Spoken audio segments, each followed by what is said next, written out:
We're getting on into the final section of the book of Genesis here this evening, getting in specifically to Genesis 37 through 50. Now, this particular account sets the stage for the Exodus and for the covenant that God made with Israel. And that this material really in Genesis comes up to and culminates with the covenant relationship that God entered into with the descendants of Abraham. God had made a covenant with Abraham centuries earlier and had made promises to Abraham concerning his descendants.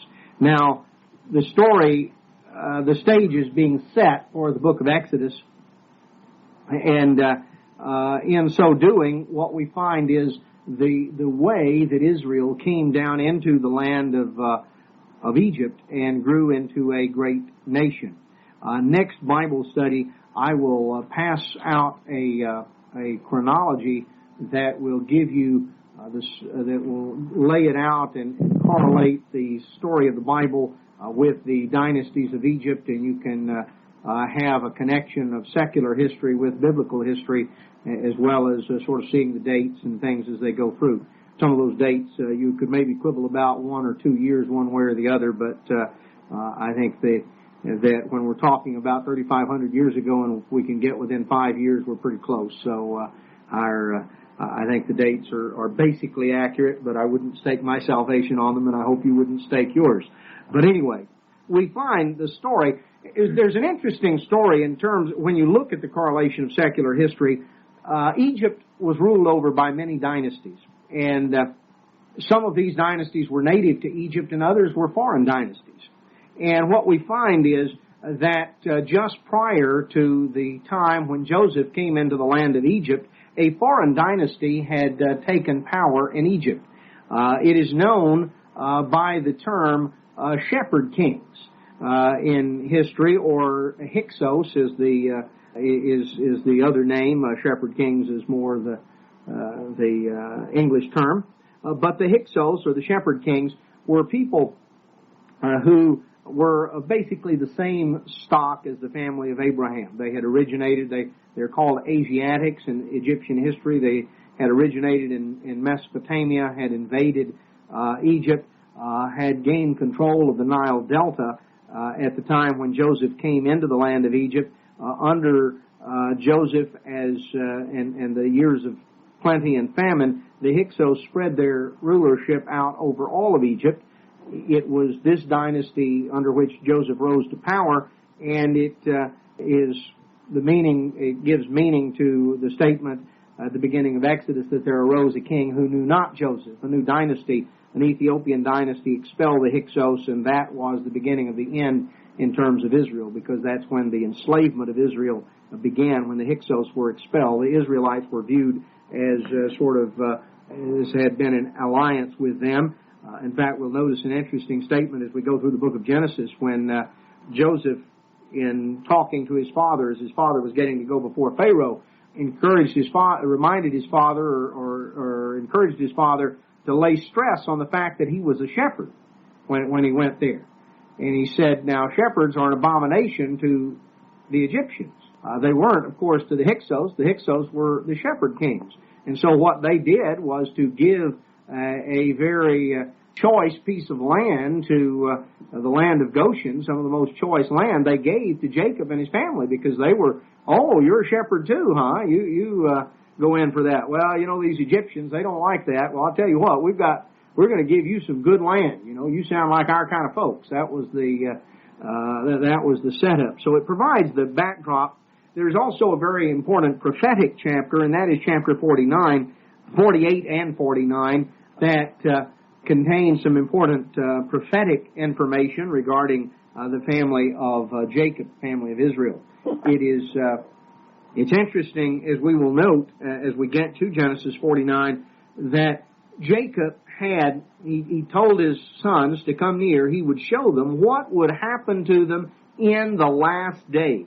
Now, that section, those verses, often by themselves, ought to clearly demonstrate that the tribes of Israel are separate, identifiable units at the end time. They've not all been absorbed as the Jews. Otherwise, how could you have a separate prophecy for each one of these sons? And they were told, this is in the last days. This is what shall befall you. So that's just one among many prophecies that are made plain, or that make plain some things about the identity of Israel. Also, of course, chapter 48 gives a further development, a final development in the book of Genesis to the promises made to Abraham. You know, the promises we saw last Bible study continued to expand out. Abraham was promised that he would be made a great nation. First God says, I'll go to a land that I'll show you. And then God told him what the land was. And he said, I'll make of you a great nation. Then a little later he says, I'm going to make of you a great nation. I'm going to make of you a father of many nations. Then he told him that that a company of nations shall come out of you. And you'll be a father of kings. And your descendants will possess the gates of their enemies. And the prophecies kept being expanded and expanded. Now we find in Genesis 48 that the birthright promise is not only given to Joseph, but specifically to Ephraim and Manasseh, Joseph's sons, and that Manasseh is to become a great nation, and Ephraim is to become a great company of nations. And that is expanded out in the book of Genesis, this unfolding of the birthright promise. Now, let's pick up the story in chapter 37. You know, there are incidental things that we can learn as we proceed on along through the story, just points that come out. Last time we looked a little bit, there's some lessons of child rearing that we can learn as we look at the story of Lot, even as we look at the story of Jacob and his daughter Dinah, and some of the liberties he allowed her by allowing her to sort of run with the locals. She got into trouble. That should not have been a great shock, because people tend to be heavily influenced by the crowd they run with. And, there are lessons on various levels that we can draw from every section of the Bible, and particularly these accounts. Though the main emphasis of the account may be something else, there are many times just practical lessons of life that we can learn as we look at it. Now, in Genesis, early on in Genesis 37, we learn a little bit more about a mistake that Jacob made in terms of his child rearing. There was a mistake on his part that certainly led to serious resentment that Joseph's brothers had toward him. And when you read in Genesis 37, verse 3, that we learn that Israel loved Joseph more than all his children, because he was the son of his old age. Now, okay, you can understand that. This was the son of his favorite wife, which again, we find that there were problems introduced into the family because you had children of different women that were all there under the same roof, and so there were certain rivalries and difficulties. But Joseph was his favorite, all right? And he made him a coat of many colors. And when his brethren saw that their father loved him more than all his brethren, guess what? They hated him and could not speak peaceably unto him. You see, Jacob made the mistake of showing his favoritism. Joseph was his favorite. And as a little time went by, it became obvious to all the others that Joseph was his favorite. And guess what? They resented Joseph all the more. So, again, we can look at that and just on a level of child rearing realize that to openly show favoritism in a family is to risk creating the same kind of rift that came to exist here in Jacob's family. It just fed the problems. Jacob openly showed this favoritism, and the brothers of Joseph just hated him. Now, Joseph compounded his problem. Joseph, you sort of get the idea. Joseph was young. He was 17, and he was not, evidently was not a deceitful bone in Joseph's body. He just tended to just come out with whatever popped in. Well, he dreamed a dream. Okay, that's fine. He told it to his brethren. That was not necessarily the wisest course of action. As Ecclesiastes says, there's a time to speak and a time to keep silent. There are things that it's simply better not to say. You don't have to to tell everyone everything that you know or every thought that has run through your mind. Well, Joseph had a dream, and he was all excited, and he says, guess what? I had a dream last night, and you know, we were all in the field binding sheaves, and you know what? The sheaf that I bound stood up, and your sheaves all stood up around it, and your sheaves all bowed down to my sheaf. Now, don't you know his brothers just loved that dream? Oh, his brothers said in verse 8, are you indeed going to reign over us? Are you going to have dominion? And they hated him yet the more for his dreams and for his words. Boy, they just resented that. And he dreamed another dream. You know, he didn't get the hint the first time around, and so he dreamed another dream. And in this dream, he saw the sun, the moon, and you know, he saw sun, the moon, and 12 stars, and which is symbolic of the family of Israel. You find that symbolism, by the way, used back in Revelation 12, and when it describes the woman, which was the Old Testament church Israel and the New Testament church of God. Well, in the dream, he saw the sun, the moon, and 11 of the stars all bow down to him. Well, you know, he went around telling this dream, and everybody was upset about it, and they said, well, you know, that doesn't make, we're not going to all bow down to you. Verse 11, his brethren envied him, but his father observed the saying. His father first got a little upset about it, and then he got thinking about it, and he thought, you know, there may be something to this. You know, Jacob had a few dreams in his life, and as he began to think about it, it sounded sort of strange, but he just, you know, decided, well, he would see what happened. But his brethren just resented him all the more. They just, you know, it was like their resentment kept growing. Well, the brothers went off to feed their father's flock down in Shechem, and Jacob told Joseph, he said, I want you to go down there and check on your brothers and see what they're up to. Come back and tell me. Now, you know, the brothers loved this. I suspect Jacob may have sent Joseph to check up on them more than once. And, you know, there were probably some things that, you know, they were doing that they weren't necessarily wanting their dad to hear about. And you know how people always resent the guy that's going to go back and, you know, tell dad or tell the teacher or whatever it is. So Joseph went on down and eventually found his brothers. They saw him afar off, verse 18, and they had been building up so much resentment. There were some of them really ready to kill him. Simeon particularly, who had sort of a hot temper, as we've already seen in the story of Shechem. So they said to one another, verse 19, behold, this dreamer comes. And they said, let's just kill him. Let's get rid of him. Reuben, verse 21, Reuben was the oldest, and he felt responsible, and he said, no, you know, let's not do that. And he had in mind, he said, we'll just put him in the pit, and he had in mind to get him out and get him back to his father. Well, they took Joseph's coat, threw him in the pit, and sat down to eat, verse 25. And when they looked, they saw in the distance, they saw this caravan of Ishmaelites and Midianites, merchants on their way to Egypt. And Judah, verse 26, said, what profit is it if we slay him and conceal his blood? Let's sell him. I think it's sort of interesting. You know, Judah started counting up the profit on the thing and said, you know, there's no money in this killing business. If we sell him, we can make some money off this deal. You guys thought about that? Let's sell him. Let's make a little bit.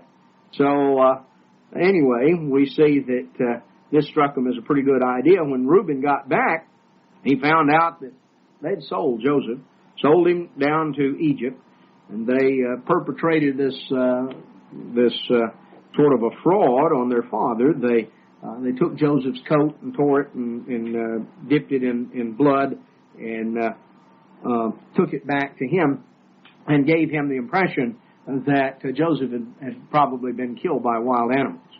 So anyway, that was sort of the story, and Joseph is now down in Egypt, 17 years of age, uprooted from his family, you know, horribly traumatic thing to go through.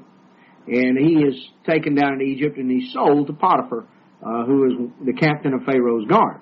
Now, chapter 38 gives us a little bit of an inset, and it is significant in the long-term prophetic implications because we learn the story, the origin of two sons of Judah that were born as twins, Pharez and Zerah. and the story of the scarlet thread. I would refer you back, I think Mr. Armstrong's book on U.S. and Britain and Prophecy has a section, one of the editions of it has a section on the story of the scarlet thread. But what we find is, of course, that Judah had two sons by Tamar. And there were twins, actually. And what appeared to be, as these twins were struggling, a little arm began to come out, and the midwife that was there quickly took a scarlet thread and wrapped it around the wrist with the idea of being able to identify which was which, who was the firstborn, which was very significant.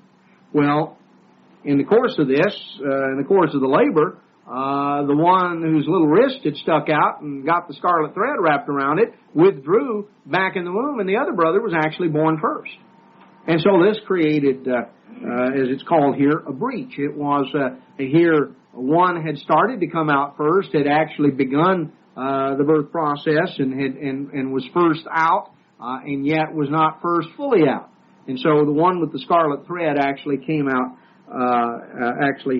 was the second one. And so what we find, Zerah was the one with the scarlet thread, and Pharez was the one who broke forth first. Now what you find historically is that King David and the Davidic line came down from Pharez.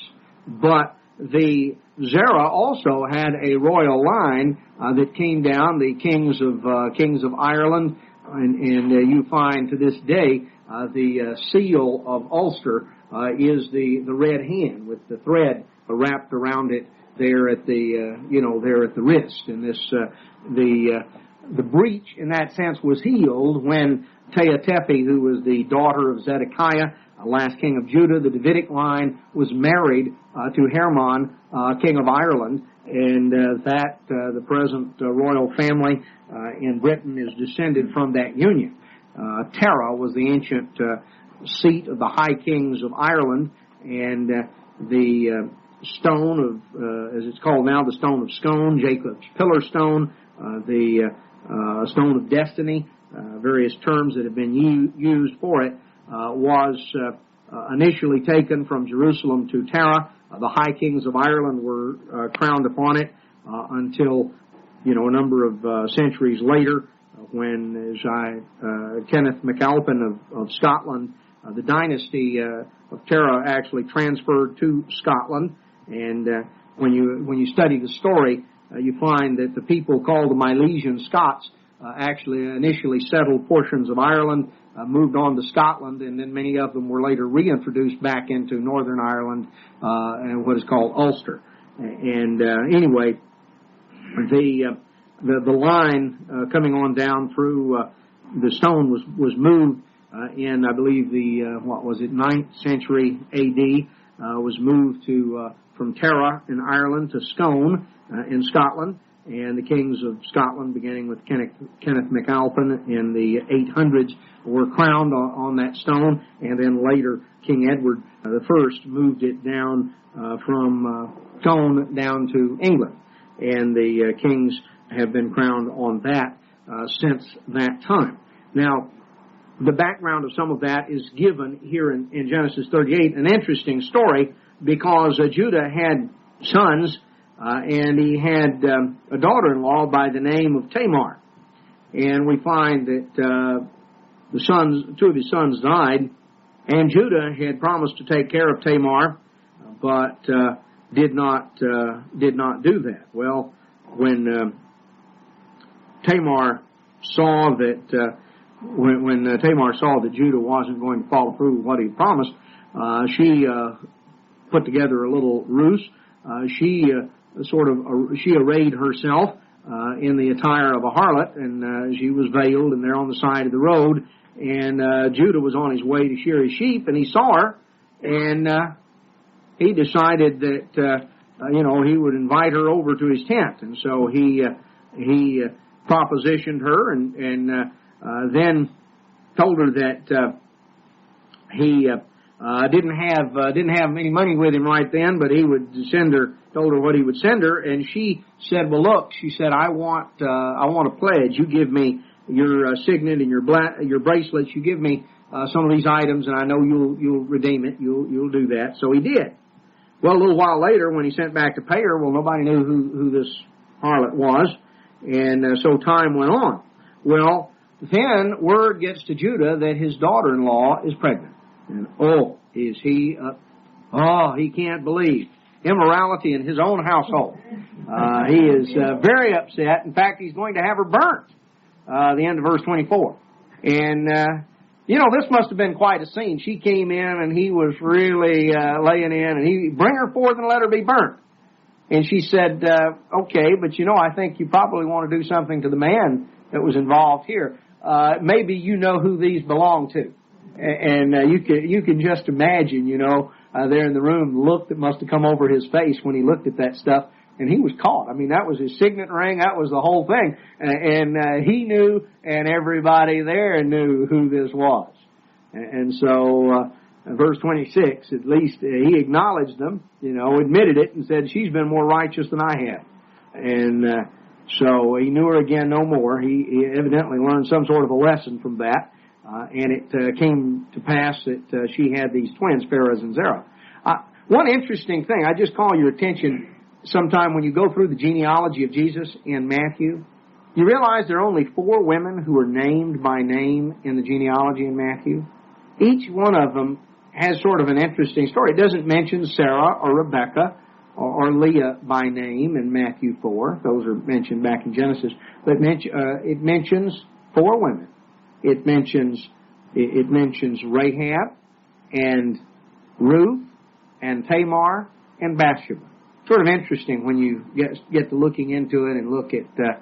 I won't comment on the significance of that, but eventually when we get to Matthew, we will deal with that. But you can take note of it.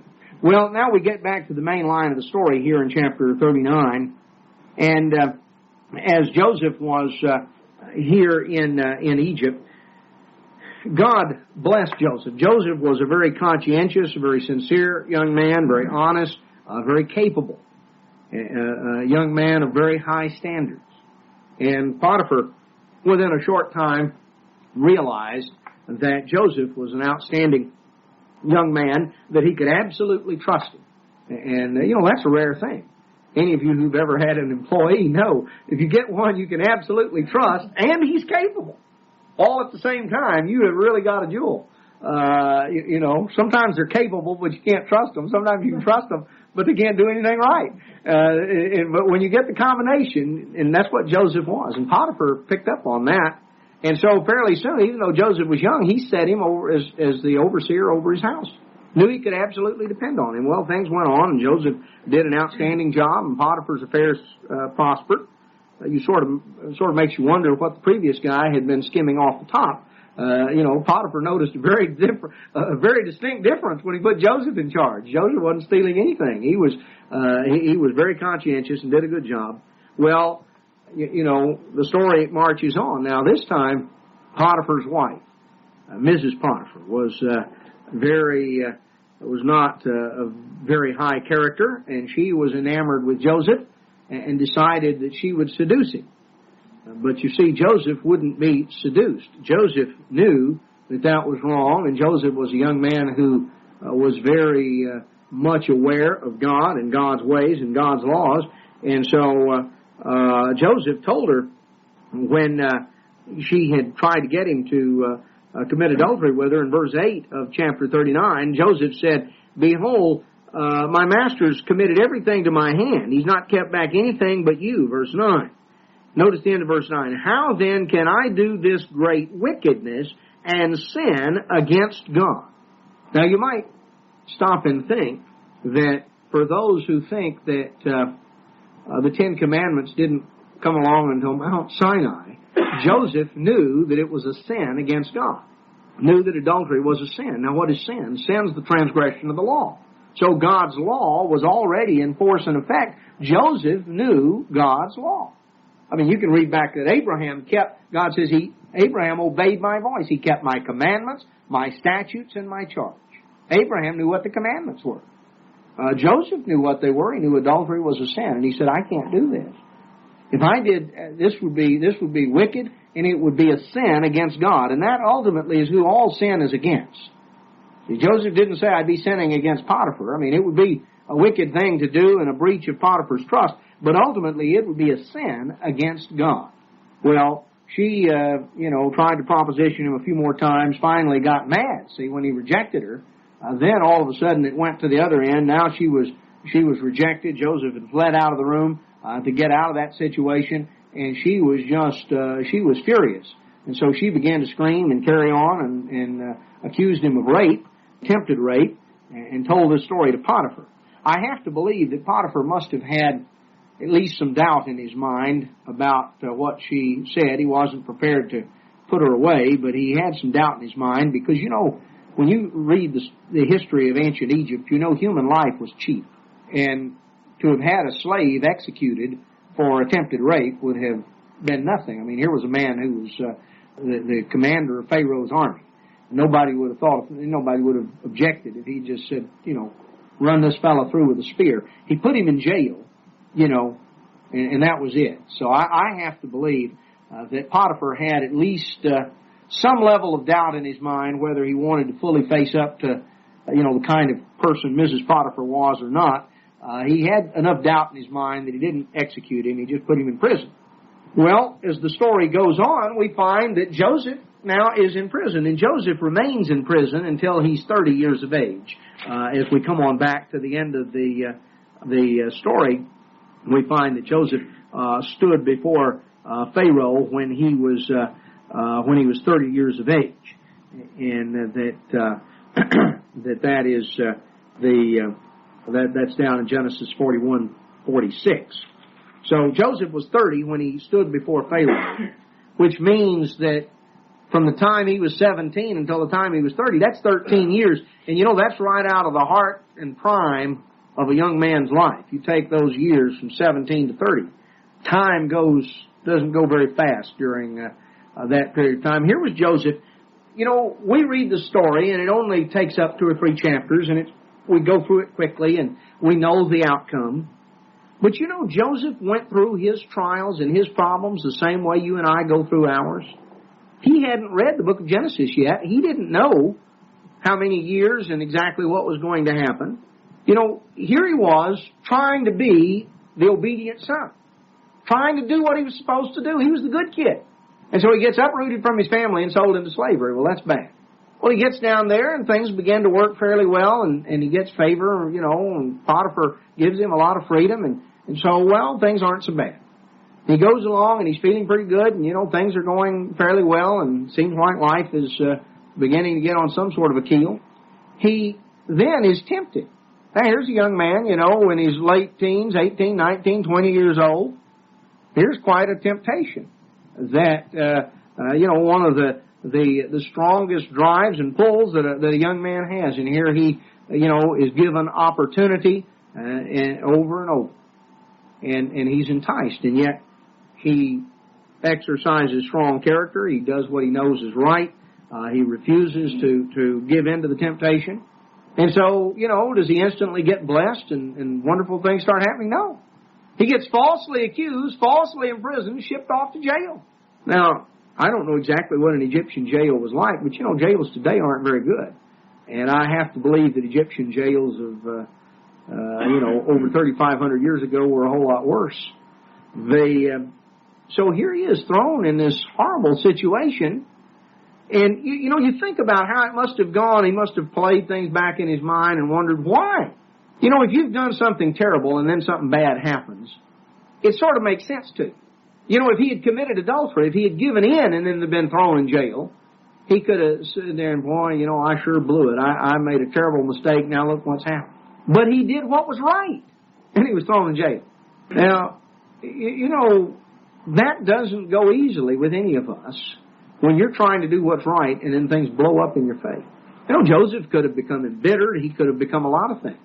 You see, what we find is that God had great plans for Joseph, but he tried and tested him before those plans began to come to fruition. Joseph had obviously lessons to learn, maturing to do, and God wanted to try him and test him. You see, it's one thing to obey for the good times.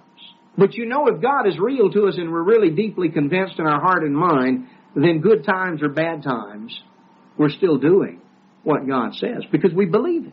And we believe that God means what He says. And there's an important lesson there because sometimes we find ourselves in things where we have tried to do what was right and then it's like things blow up in your face. And that's what happened to Joseph. And then, of course, you know, we want to make sense out of things. So Joseph is in jail for a little while, and you know, he was given favor in the eyes of the prison keeper, and was pretty well given the run of the jail, but he was still in jail.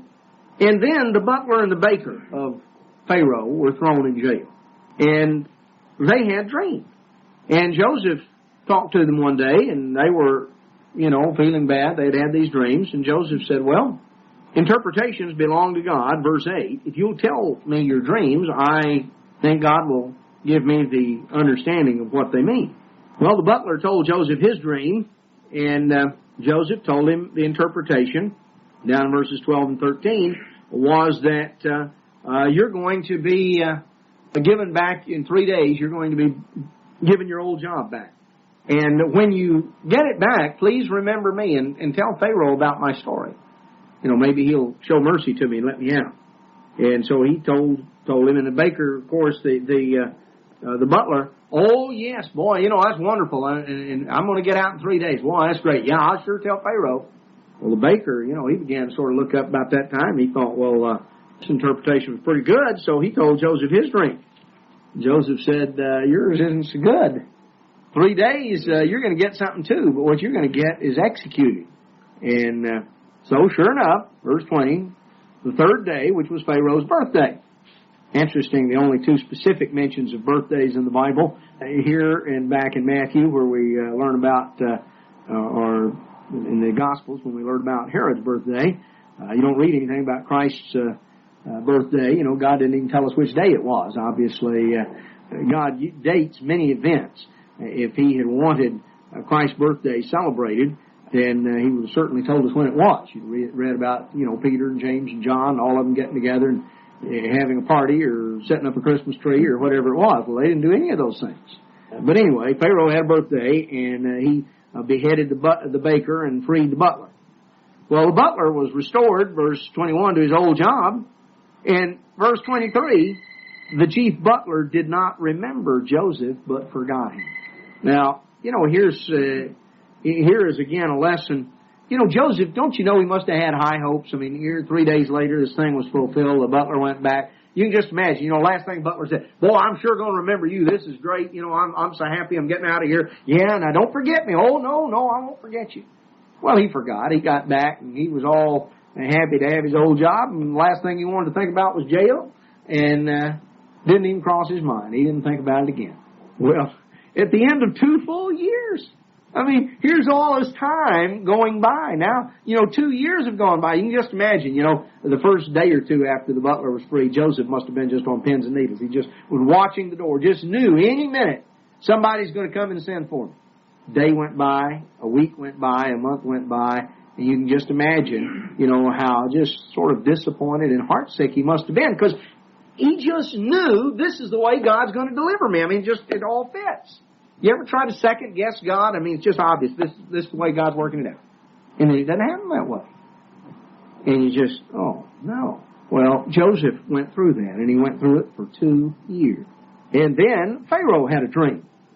And his was an odd dream. He saw 7 big fat cows eating in a meadow and 7 skinny cows coming up out of the river. And I mean, they were really skinny. And they came up, and here these skinny cows ate up the fat cows.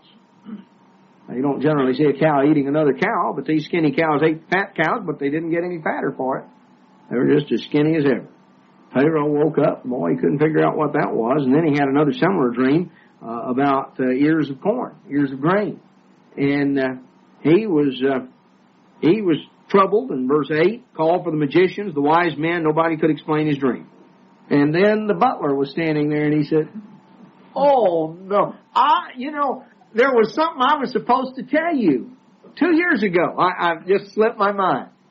You know, you remember back when you threw me in jail, there's a guy I met in jail. and he interpreted my dream. I had a dream, and he interpreted it, and it came to pass. And the baker, he had a dream, and he interpreted that, and just came just exactly. Well, Pharaoh sent for Joseph and brought him hastily out of the dungeon. So Joseph cleaned up, he shaved and changed his clothes and came into Pharaoh. And Pharaoh said, I've had a dream, nobody can interpret it. Can you do it? And Joseph told him, verse 16, it's not in me. God shall give you an answer of peace. Joseph didn't take the credit. He said, this comes from, it'll be that God will give it to you. Well, Pharaoh told Joseph the dream, and Joseph then explained the interpretation and said, there are going to be 7 plentiful years of harvest. You're going to have 7 wonderful years here over the next 7 years in Egypt, but at the end of that 7 years of good, they're going to be succeeded by 7 bad years. 7 years of famine, and there's going to be drought, and there's going to be serious problems.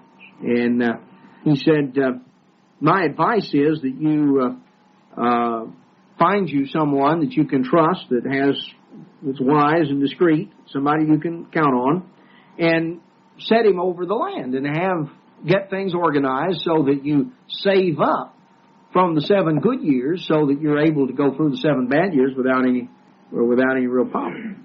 Pharaoh thought that sounded like a good idea, and he said, well, talk to his servants. He said, where are we going to find somebody that we can put over something like this? He said, this Joseph, this fellow that they brought up here, he explained what the dream is, and I don't know of anybody better than him. He figured out something that nobody else figured out. Let's put him in charge. So he told Joseph, you'll be over my house. According to your word shall all my people be ruled. Only in the throne will I be greater than you. I've set you over all the land of Egypt. Here is Joseph, literally from rags to riches overnight. He goes from jail to being number 2 man in Egypt. An incredible story. But you see, Joseph didn't know that was what was going to happen. He didn't know that that was the way the story was going to work out. All these things kept going wrong. See, Joseph had 13 years. He could have gotten bitter. He could have done a lot of different things. But God tried and tested him and saw that Joseph could be counted on. And God has in mind to entrust us with something far greater than simply being in charge of Egypt for a few years. And so if Joseph had to be tried and tested for that job, certainly God has to try and test us. Well, Joseph was 30, we're told in verse 46, and he began to wisely administer the land. Well, as the story goes on, we find, of course, that now we come back to the rest of the family, Jacob's family, because you see the famine reached into the land of Canaan, and Egypt was the only place where you could buy grain. By the way, sort of an interesting little story. If you look on a map, Memphis, Tennessee is quite a notable place right there on the Mississippi River, and up above Memphis, if you go on up not too many miles, you come to a place called Cairo, Illinois. And if you look carefully at a map, you'll find there are 2 or 3 other cities that there's down near Cairo is a place called Thebes, Illinois. And that whole little section there of southern Illinois, as you come down, the Illinois, Kentucky, and Tennessee sort of come very close together there along the Mississippi. That's called, that area was known as Little Egypt, going way back to the 1800s, when there was a time of drought and a time of crop failures, and those were, that little section was the area that had plenty, and so as it began to be settled and towns, they actually took the names of various cities of Egypt, and that area to this day is known as Little Egypt. That sort of interesting sometimes how those things come down, but in Egypt it's Cairo, but in Illinois it's Cairo. Spelled the same though. They can, if you go there and you ask directions to Cairo, Illinois, they know you ain't from around there. As Joseph's brothers, his 10 brothers, came to Egypt to buy corn, and Jacob wouldn't let Benjamin come. Benjamin was the youngest, and he was the apple of Jacob's eye. He wouldn't let him come. Well, Joseph was the governor, and he recognized the brothers. But, of course, the brothers didn't recognize him. I mean, the last guy that they expected to be dealing with as governor of Egypt was their brother that they had sold into slavery, and so here he is, dressed in royal garb and standing up there and there's no way, they never even thought about that being Joseph. Well, Joseph knew the brothers and he remembered the dreams. It's interesting. You see, they came up there. Well, what did they do? Joseph was the governor. We're told in verse 6. They came and they bowed themselves. Bowed down, just like had been in the dream. And Joseph, it clicked in his mind. He recognized them. Here they were, their sheaves were bowing down to his sheaf, but they didn't realize it was Joseph. Well, Joseph began to, sort of test them out a little bit. And he accused them of being spies, and they said, oh, no, we're come to buy food. And they told him who they were and told him a little bit about their situation. And Joseph said, I don't believe you. I want you to bring your youngest brother back here. You say, there are 11 of you that are still alive. You've got a younger brother. Well, you bring him. And so, anyway, Joseph... The story goes on, and they were actually locked up for 3 days, verse 17. And verse 19, he says, if you be true men, let one of your brethren be bound in the house of your prison, and the rest of you go carry the corn for the famine to your house and bring your youngest brother to me. And then your words will be verified, and you will not die. And they got to talking one to another, and they said, we're guilty concerning our brother. We wouldn't listen, and we just ignored his pleas. And, they began to talk among themselves. Reuben says, I told you so, verse 22, which certainly endeared him to the rest of them. We always like to hear that from somebody. And they didn't know that Joseph understood them, see, because he'd been using an interpreter, speaking Egyptian. But anyway, he came back and he took Simeon and had Simeon bound, and he's just gonna know that we somehow tricked him or stole it. We're in serious trouble. Well, they came to Jacob, told him what had happened, and anyway, Jacob told them, look, he says, I'm losing my children. Joseph is not, Simeon is not. Now you're going to take Benjamin away?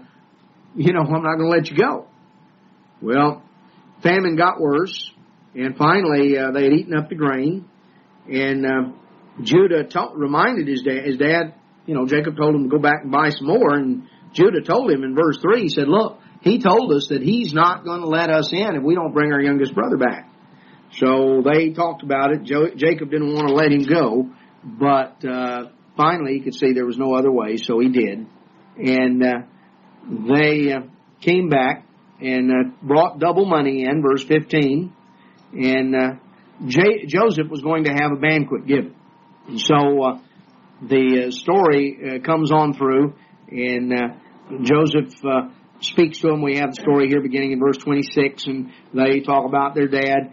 And so anyway, they came and sat down to eat, and that Benjamin was given the extra, the best food, and everything was, really loaded up with him. Well, again, in chapter 44, Joseph was going to test him a little more. He had the money put back in there, and he had the silver cup. He had his own silver cup that he used at the banquet put in Benjamin's sack. And he sent them off, and they didn't know it. And a little while later, he sent his servants after them to chase them down and get them. And when they got there, they opened up the sacks, found the money, and they found his cup. See, he said, somebody's stolen my master's cup. So they brought them all back. And, the brothers denied, you see, that they had stolen anything. And they said, look, we don't have it. None of us stole the cup. If you find the cup in one of our sacks, well, whoever you find it, let him die. And we'll be bondsmen. They were absolutely confident. Well, they brought them back, opened the sacks, verse 11. Verse 12, when they got to Benjamin's sack, they found the cup. Well, Judah and his brethren, verse 14, came to Joseph's house. And Joseph said, what have you done? And Judah begins to go through, and he tells him the story, and he says, look, as you come on down for it, he says in verse 33, now therefore I pray you, let your servant abide instead of the lad, a bondsman to my Lord. And he said, let me take his place. Now you know what begins to happen, you see, as Joseph begins to test his brothers to see what kind of attitudes they have. Do they still have that sort of cruel, vindictive attitude? Do they have this resentment toward Benjamin that they had toward him? You know, have they learned anything in these 20 years? Well, you know, what he begins to see is a different attitude, because they have, over this time, they have realized a little bit of what they've done. They've seen what it did to their dad. And now some of the ones that took the lead in trying to get rid of Joseph, you know, they've changed. Judah now, instead of trying to cut a deal and make some profit, says, I'll take his place.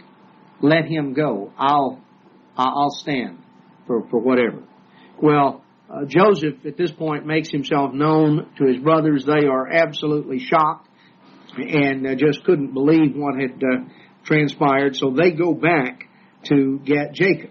And they tell Jacob in verse 26, Joseph is yet alive. He's governor over all Egypt. And Jacob's heart fainted. He couldn't believe him. He just passed out. And so they told him, you know, let's all go down. And so Jacob said, Joseph, my son, is yet alive, verse 28. I'll go and see him before I die. So they took their journey, and God appeared here to Jacob and told him in verse 3 of chapter 46, I am God, the God of your father. Don't fear to go down to Egypt. I'll make of you a great nation. I'll go down with you into Egypt, and I will surely bring you up again. And Jacob put his hand upon, and Joseph shall put his hand upon your eyes. And Jacob arose, and they went down into Egypt. And goes through those that came in and gives a list. And we find that when they came in, that in verse 26, all the souls that came with Jacob into Egypt, which came out of his loins, besides Jacob's sons' wives, all the souls were 66. And the sons of Joseph, which were born him in Egypt, were 2. And so all the souls of the house of Jacob, which came into Egypt, were 70. And so he sent Judah before him, and Joseph made ready. And he told his father in verse 31, I'm going to send unto his brethren to his father's house. I'll go up and show Pharaoh. And verse 33, it'll come to pass, Pharaoh shall call you and shall say, what is your occupation? And say, your servant's trade has been cattle from our youth even until now, we and our fathers, that you may dwell in the land of Goshen. For every shepherd is an abomination unto the Egyptian. So Joseph told Pharaoh that his father was come, and he brought them and introduced them. And Jacob told him in verse 3, your servants are shepherds, we and our fathers, and to sojourn in the land we're come. So Pharaoh told Joseph in verse 6, the land of Egypt is before you. In the best of the land make your father and your brethren to dwell, the land of Goshen. And make them rulers over my cattle. Let them watch over my herds and flocks.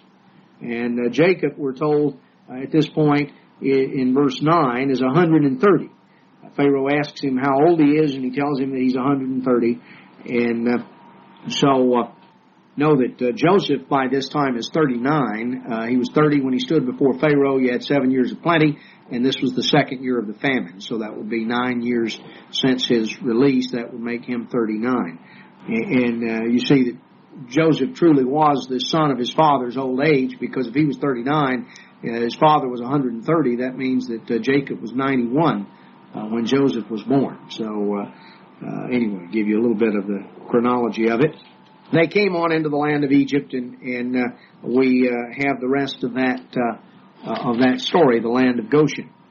Now, in Jacob, verse 28, lived in the land of Egypt 17 years, and he was 147, and he was wanted to be taken back and buried in the promised land in the tomb that Abraham had bought to bury Sarah in. Abraham and Sarah, Isaac and Rebekah, Jacob and Leah were all buried there in that cave that that Abraham had obtained.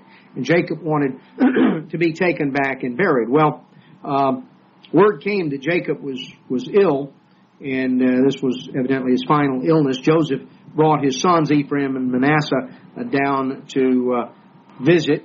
And as the story comes in, Jacob, we're told, strengthened himself, verse 2, and sat upon the bed.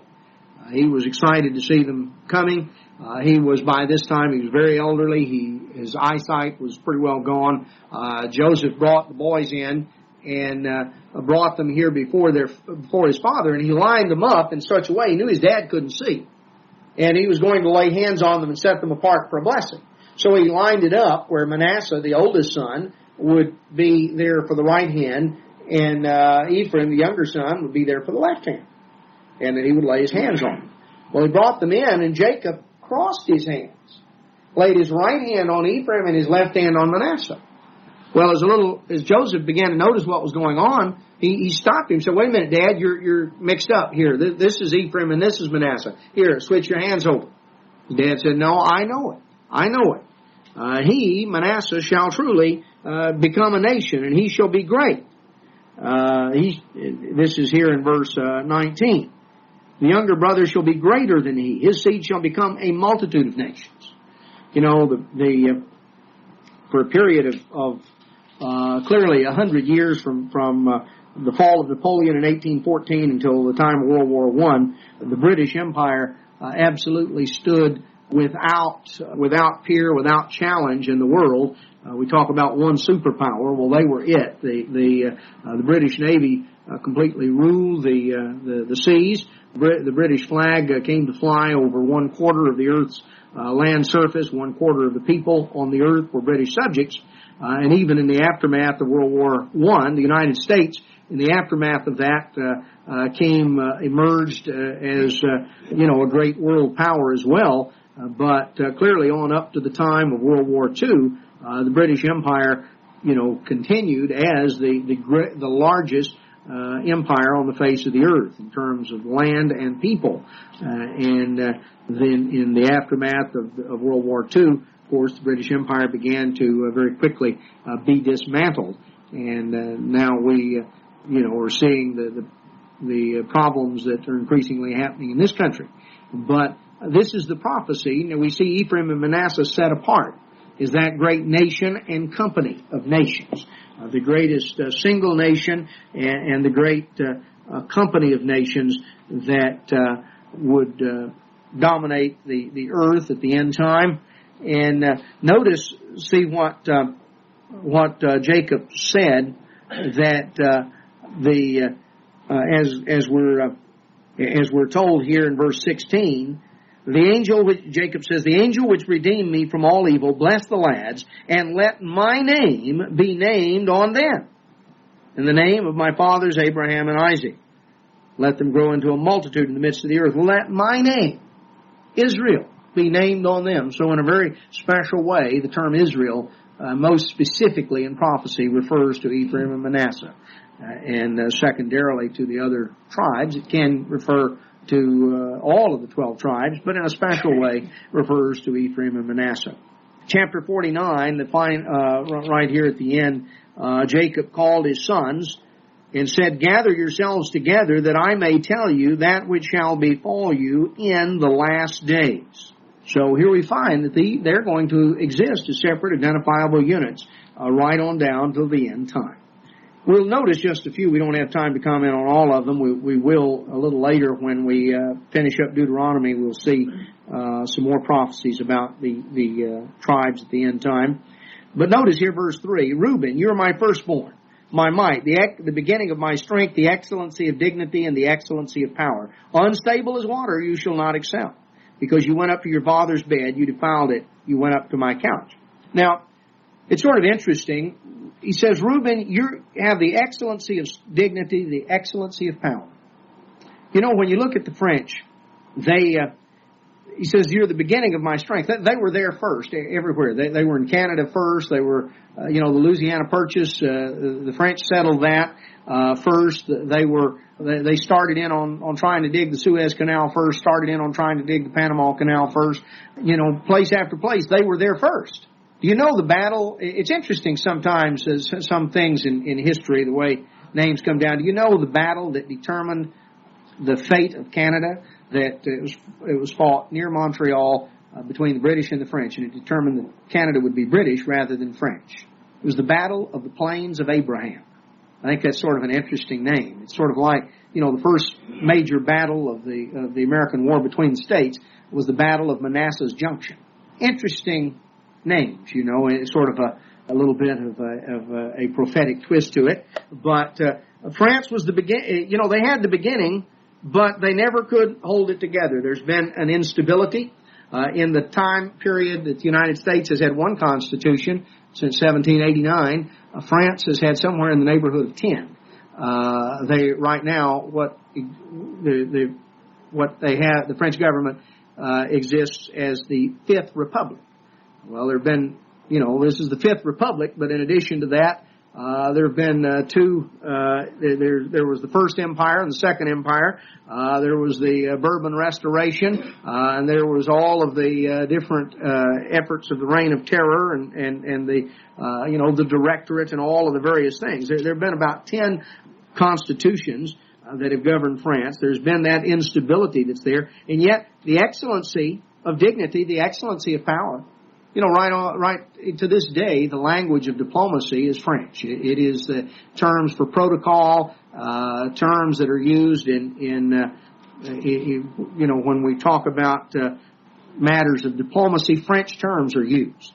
You go to a fancy restaurant, in Texas, print the menu in French. A really fancy place, they put it in French. There is when you look at style, when you look at etiquette, which is a French word, by the way, when you look at so many of these things, it's there. The excellency of dignity, the excellency of power. Nobody knows how to, lay it on. They can demonstrate excellency of dignity and excellency of power even when there's very little power, Look at the way de Gaulle deported himself during World War II. You'd have thought he was the leader of a major power, and here he was in exile in a British hotel in London. But he was the president of Free France, which existed in a hotel room, But he certainly conducted himself with the excellency of dignity. You would have thought he was right up there with Churchill when it came to the power that he had, and wrangled himself as one of the 5 permanent seats on the Security Council when they formed the United Nations, which was quite a trick when you go back and look at it and realize that how quickly France had collapsed and what they contributed to the war effort. But nevertheless, there's been that excellency of dignity, excellency of power, and yet there's been an instability. It goes back to morality. Paris is notorious in those areas, as is New Orleans and other places where that have had that influence. Well, we could go on down. We could notice various ones that. Call your attention to Zebulun here in verse 13. Shall dwell at the haven of the sea, to be for a haven of ships. For many years, for decades, the world's largest ocean port was Rotterdam, right there in the Netherlands. It has been at the haven of the sea. In fact, the Netherlands refers to what is brought back from the sea, and it's interesting. You put this here together with back in Deuteronomy.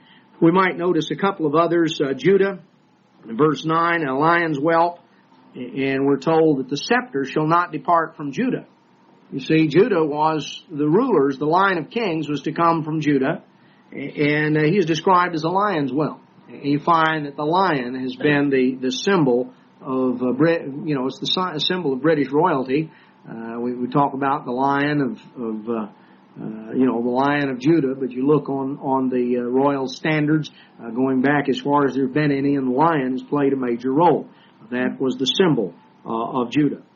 And the scepter would not depart from Judah, and nor a lawgiver from between his feet until Shiloh come, a reference to ultimately to the coming of Christ. and comes on down and talks about just notice a couple of others. 20, Asher. His bread shall be fat, he shall yield royal dainties. You know, Belgium is famous for basically, what? If you had to name three things Belgium is famous for: diamonds, chocolate, and lace. Belgian lace is famous. They're the epitome of that. The finest chocolates in the world, and that's the center where diamonds are cut. There in Antwerp. He shall yield royal dainties. They stand out like that. Naphtali is a hind let loose. That refers to there was a female deer known for, the way she ran through the forest attracting all the bucks. But he gives goodly words. Sweden is famous is the center of the Nobel Prizes. They give goodly words. But their morality is they're like a hind let loose. That's the other thing Sweden is famous for. It's interesting, if you're going to just sum up in a pithy statement the identity of these tribes, you can find it verse by verse. Joseph, verse 22, is a fruitful bough. Fruitful bough by a well, the branches run over the wall. What happens when something is planted there by a well, it's well watered, it runs up and spreads out, overspreads the wall. Colonizing people, they were to spread out to bear much fruit. Well, the story comes on down, and they buried Jacob, as is told in the last part of of chapter 49, and this was the instructions. Then, of course, the brothers were nervous. Chapter 50, they were nervous that somehow Joseph, after their father's death, would take things out on them, and Joseph told them in verse 19 of chapter 50, "Fear not. Am I in the place of God? As for you, you thought evil against me. But God meant it unto good to bring to pass, as it is this day, to save much people alive." Here's Joseph's attitude. He could have gotten revenge. He could have had this attitude of resentment and hostility, holding a grudge. But he was big-minded. He stepped back and he looked at it and he said, I know that you fellows meant it for evil. You were out to get rid of me. But God worked things out. God had a plan and a purpose, and He used all of that. Why should I try to take revenge on you? I'm not God.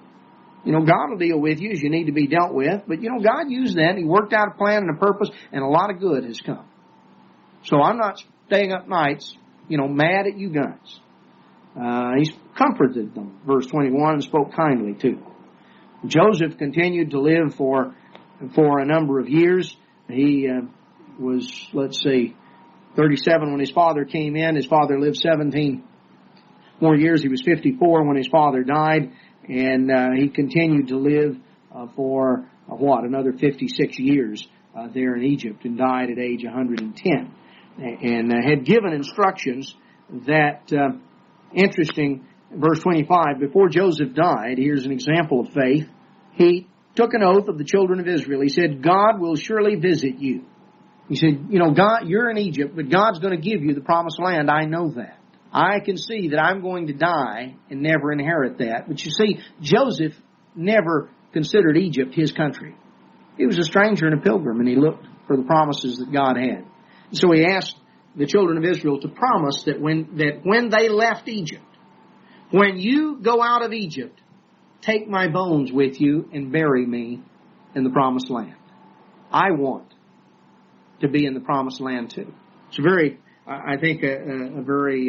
interesting example in terms of faith and the confidence that he had that God would fulfill His promises. Well, with that, we have completed the book of Genesis, and next Bible study, we're going to go through first portion of the book of Exodus, the first 18 chapters. So I'll pass this out, and we'll be concluded here this evening.